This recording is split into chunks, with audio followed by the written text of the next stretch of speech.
মোসাম্মদ সানজিদা খাতুন। মোসাম্মদ সানজিদা খাতুন।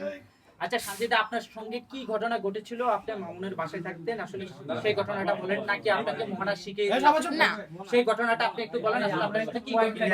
সবাই চুপ। হ্যাঁ বলেন, ক্লিয়ার করেন। এখানে আপনারা বলতেছেন যে আমাকে মোহনা ভাবি শিখিয়েছে কিনা। এখানে ভাবি কোনো কিছু আমার শিখায় নাই। আমার সাথে এই ঘটনাগুলো ঘটছে।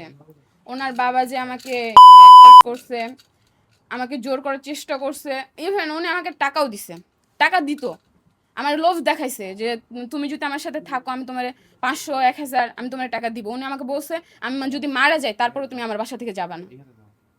তাহলে বুঝেন কেমন মানুষ। এটা কে বলছিল? মামুনের বাপ। তুমি এই কথা এর আগে বলো না কেন, হুট করে আজকে বলতেছো? তোমার সাথে তো দীর্ঘদিন যাবত নাকি এরকম হচ্ছে? হ্যাঁ, আমি সেরকম সুযোগ পাই নাই। আমি যে বাসা থেকে বের হবো আমি সেরকম সুযোগ পাই নাই।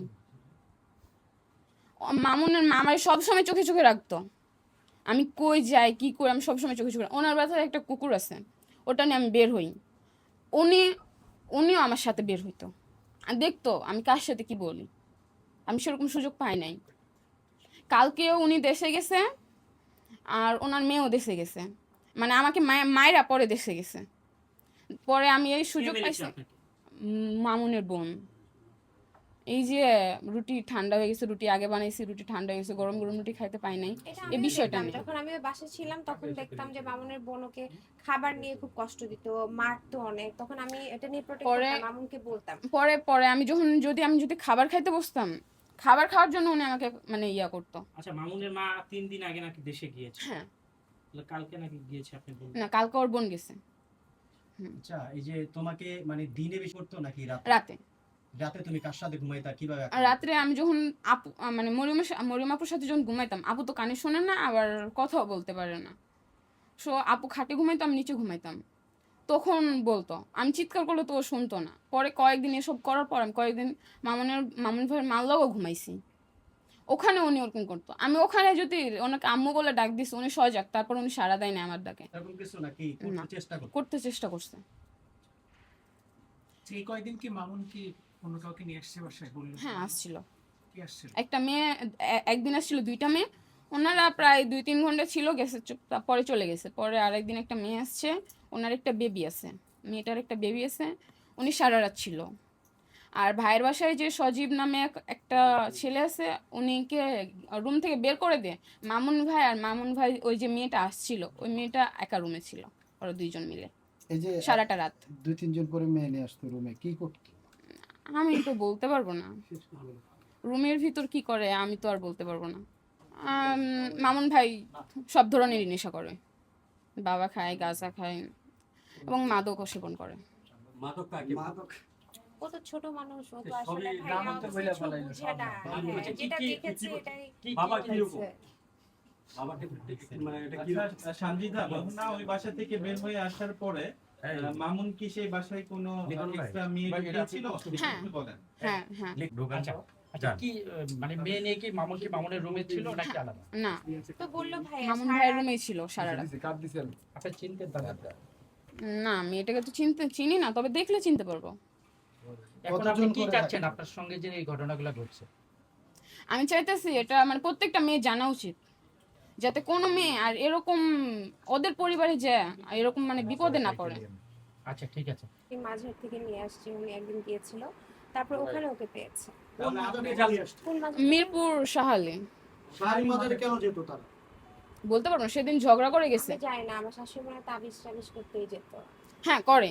আচ্ছা, আপনার বিয়ের পরে কয়বার গিয়েছে শাহালি মাজার আপনি? আমি তো সঠিক বলতে পারবো না, বাট আমার জানা মতো 2 থেকে 3 বার গিয়েছে। এই যে ঘটনাটা বললো আপনার পাশে বসে, এটা কতটুকু কি মনে হয় আপনার কাছে? আমি আসলে ও কখনো আমাকে কমপ্লেন করে নাই, বাট কালকে এসে বলতেছে যে ভাবি অবস্থা, আমাকে উনি অনেক ব্যাড টাচ করতেছে, আমি এটা আপনার কাছে ইয়ে করতে চাই, আর আপনাকে আমার সেফ মনে হইতেছে, আমি আপনার কাছে থাকতে চাই। তো হ্যাঁ, ওনার বাবার এরকম অভ্যাস আছে, ওনার বাবা বিয়েও করেছে 2-3টা, সো ওদের ফ্যামিলি এরকম, আমি যতটুকু জানি। এই যে টিনেজার একটা বাচ্চার সঙ্গে এরকম করা, জি, মানে উপায়টা কি তাহলে? এখন ব্যাপারটা কি? আমরা অলরেডি আমি ওকে নিয়ে গিয়ে কালকে থানায় একটা কমপ্লেন করে এসেছি। সো দেখি আমি ওর জন্য আমি কি করতে পারি, কারণ আমি জি আপনি তো 4 মাস ছিলেন জি। মামুনের সঙ্গে। আপনাকে অভিযোগ দিল না, মামুনের মাকে জানালো, এখন এসে বলতেছে যে মামুনের বাবা করেছে, তাহলে আপনাকে ওই সময় কেন জানাইলো? এটা আমি তো ভয় ভাইয়া পাইছিলাম। আমি বলতে পারবো না। ও বল আমি এটা ভয় জিজ্ঞেস পাইছিলাম, করেছি এবং ওকে, আমি ও সংকোচ বলছে বোধ আমি করছিলাম। ভয় পেয়েছি, সংকোচ বোধ করেছি, ছোট মানুষ বলতে চাই না আমি আমাকে, কেমনে আমি বলবো, তখন আমি feel এটা করেছি ভয় পাইছিলাম। বলতে। আর তারপরে যেহেতু যে বললাম মামুনের জারে মায়ের ফেলার হুমকি দিছে, এই জন্য আমি আরো ভয় পাইছি। আচ্ছা মোহনা, আপনার কাছে কি মনে হয় এই মেয়েটা সত্য কথা বলছে? কিভাবে আপনি বিশ্বাস করেন? অবশ্যই আমার মনে হয়, কারণ ওর ফ্যামিলিতে আমি তো এরকম দেখেছি, ওর বাবার এরকম অনেক কিছু শুনেছি আমি যখন তাদের গ্রামের বাড়িতে গিয়েছি, আমাকে আশেপাশের মানুষ অনেক কিছু কমপ্লেন করেছে ওনার এইসব নিয়ে। সো আমার মনে হয় এগুলো সত্যি। আচ্ছা মোহনা, আপনি ওনাকে যেহেতু মাজার থেকে এনেছে, আপনি একটা ওনার মেয়ে এসে তো পরিচয় শুধু মানে ও আমার পরিচয় আপনি জানার চেষ্টা করেছেন কিনা? জি, ওনার বাবার সাথে আমি কন্ট্যাক্ট করার চেষ্টা করেছি। ওর সাথে কালকে আমার শাশুড়ি এতদিন ওর ফ্যামিলির সাথে কন্ট্যাক্ট করেনি, ও কালকে রাতেই আসছে আমার এখানে। সো আমি ওর ফ্যামিলির সাথে কন্ট্যাক্ট করার চেষ্টা করেছি, ওর বাবার নাম্বারে কল দিয়েছি, উনি কলটা পিক করেনি। আমি তাই ডিরেক্ট থানায় গিয়েছি, যেহেতু আমার লাইবিলিটিস এখন ও আমার এখানে আসছে। সো আমি তো নিশ্চয়ই মানে গার্ডিয়ান ছাড়া বা পুলিশ ইয়ে ছাড়া তো রাখতে পারি না। সো আমি অলরেডি পুলিশের কাছে কথা বলেছি আর ফ্যামিলির সাথে যোগাযোগ করার চেষ্টা করছি। আচ্ছা, ফ্যামিলির সাথে যোগাযোগ করার চেষ্টা করছেন, ঠিক আছে। জি মেয়েটা বলছে নিউটন পর্যন্ত পড়াশোনা করেছে, জি তাহলে তার তিনি মাজারে কি করতেন সেটা জিজ্ঞেস করেছেন? হ্যাঁ, ওর নাকি ফ্যামিলির সাথে, ওর নাকি স্টেপ মাদার ফ্যামিলির সাথে ওর ঝগড়া করেই নাকি ও বাসা থেকে বের হয়ে গিয়েছিল, সেই মুহূর্তে আমার শাশুড়ি ওকে মাঝার থেকে নিয়ে আসছে।